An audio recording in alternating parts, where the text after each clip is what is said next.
ಪ್ರವಾಸಿಗರ ಆಕರ್ಷಣೀಯ ಕೇಂದ್ರವಾಗಿರುವ ಮಲ್ಪೆ ಬೀಚ್ನಲ್ಲಿ ನಿಂತ ನೀರು ಹಾಗೂ ಕಸದ ರಾಶಿಯಿಂದ ಡೆಂಗ್ಯೂ ಮತ್ತು ಮಲೇರಿಯಾ ಸೊಳ್ಳೆಗಳ ಉತ್ಪತ್ತಿ ಹೆಚ್ಚಾಗುವ ಆತಂಕ ವ್ಯಕ್ತವಾಗಿದೆ.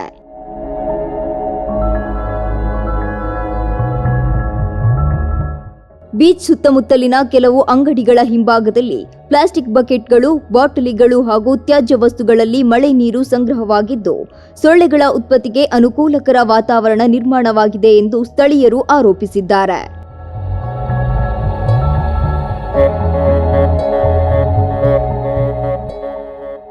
ಇದೇ ವೇಳೆ ನಗರಸಭೆಯಿಂದ ಕಸವನ್ನು ಸಮರ್ಪಕವಾಗಿ ವಿಲೇವಾರಿ ಮಾಡದ ಕಾರಣ ಕಸದ ತೊಟ್ಟಿಗಳಲ್ಲಿ ಕಸದ ರಾಶಿ ತುಂಬಿಕೊಂಡಿದ್ದು ಪರಿಸರ ಸ್ವಚ್ಛತೆ ಹದಗೆಟ್ಟಿದೆ ಎನ್ನಲಾಗಿದೆ.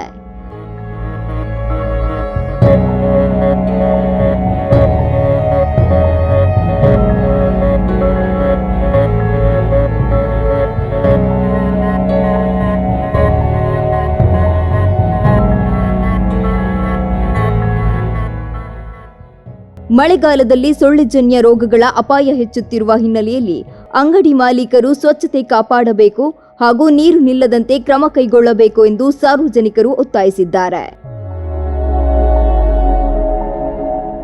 ಜಿಲ್ಲಾಡಳಿತ ಹಾಗೂ ನಗರಸಭೆ ತಕ್ಷಣ ಎಚ್ಚೆತ್ತುಕೊಂಡು ಸ್ವಚ್ಛತಾ ಕಾರ್ಯ ನಡೆಸಿ ಸಮಸ್ಯೆಗೆ ಶಾಶ್ವತ ಪರಿಹಾರ ಒದಗಿಸಬೇಕು ಎಂದು ಸಾರ್ವಜನಿಕರು ಆಗ್ರಹಿಸಿದ್ದಾರೆ.